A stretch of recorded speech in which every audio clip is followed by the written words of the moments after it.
মাই হবিজে তোমাদের সকলকে জানাই স্বাগত। আশা করি সবাই খুব ভালো আছো। আজকে আমি যে বিষয় নিয়ে লিখেছি সেটা একটা খুব কমন বিষয়। কমন বিষয় মানে এই নিয়ে আমরা এর আগে অনেক ভিডিও বা মজার কিছু শুনে থেকেছি, কিন্তু আজকে আমি আমার নিজের মতো করে এই বিষয়টাকে আবার তুলে ধরার চেষ্টা করেছি। আজকে আমার লেখার বিষয় হলো ঘটি আর বাঙালের ঝগড়া।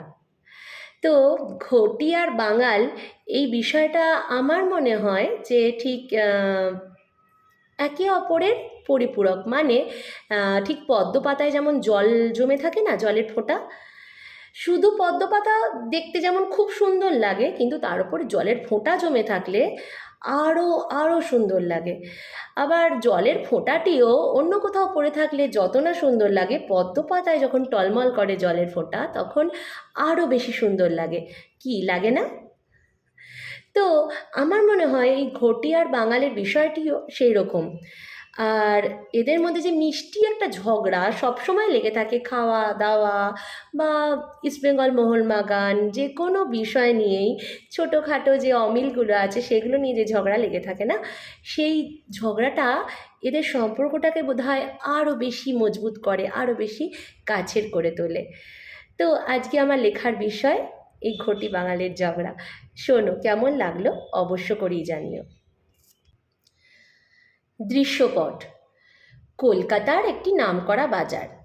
সেই বাজারে রবিবারের সকালবেলায় একই পাড়ার দুই বৃদ্ধের দেখা।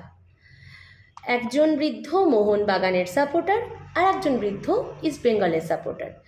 তো সেই সূত্রেই দুই বৃদ্ধের মধ্যে তুমুল ঝগড়া। যখনই দেখা হয়, যেখানেই দেখা হয়, তাদের মধ্যে কিছু না কিছু নিয়ে লেগেই যায়। তো এই রকমই এক পরিবেশ সৃষ্টি হলো সেদিন রবিবারের বাজারে।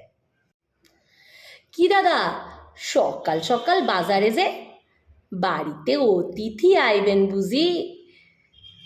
না, মানে আপনাগো তো সকালবেলায় বাজারে দেখা যায় না রোজি, তাই কইছিলুম আর কি। কেন, আমি কি সকালবেলায় বাজারে আসতে পারি না? সকাল সকালই তো টাটকা মাছ সবজি এসব পাওয়া যায়। তা বাঙালরা আর এসবের কি বুঝবে? খায় তো সেই ফুল পাতা শেকড় বাকড় আর এই কী যেন পচা শুটকি মাছ।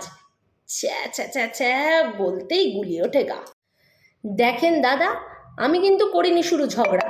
শুধু শুধু সকালবেলায় দেবেন না আপনি বাগড়া। এ চিকিনতে মাছের রাজা, ইলিশ মাছের জোড়া। অবশ্যই জলের পোকা খায় যারা, এসবের কী বা বোঝে তারা। হ্যাঁ হ্যাঁ, জানতো, ওই তো রান্না, ঝালে ঝালে ঝালাপালা। ওই ঝাল খেয়ে করেন খালি ঝগড়া, কানে লাগে তালা। তা আপনাগো মতো কি রসগোল্লার ডাল আর চিনির আলু পোস্ত এসব খাবো নাকি? সব রান্নাতেই চিনি, কিছুই তো থাকে না বাকি। রান্না হলো বাঙাল বাড়ির, সেরার শিরোপা টানে। আইবেন খানে, শেখাবো রান্না সময় বের করে। সব্বার সাথে মিলেমিশে থাকি আমরা সবাই। বাঙাল তোরা একলা থাকিস দিয়ে ঝগড়ার দোহাই। তাই আমাদের অনেক কাজ, পাই না মোটে সময়।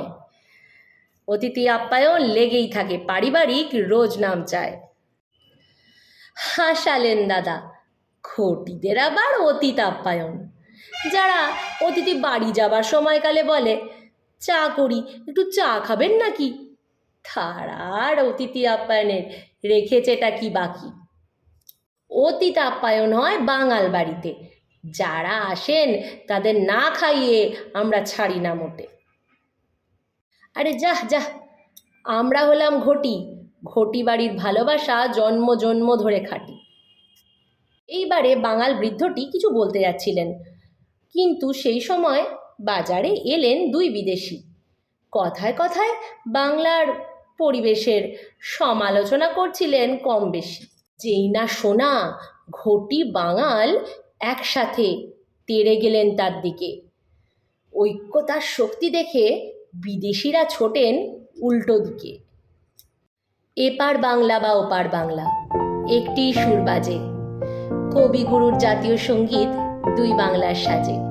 যত্ন ভালোবাসা আপ্যায়নে বাঙালি হলো সেরা। ঘটি বাঙালির ঝগড়া এ তো দুষ্টুমি করেই জোড়া।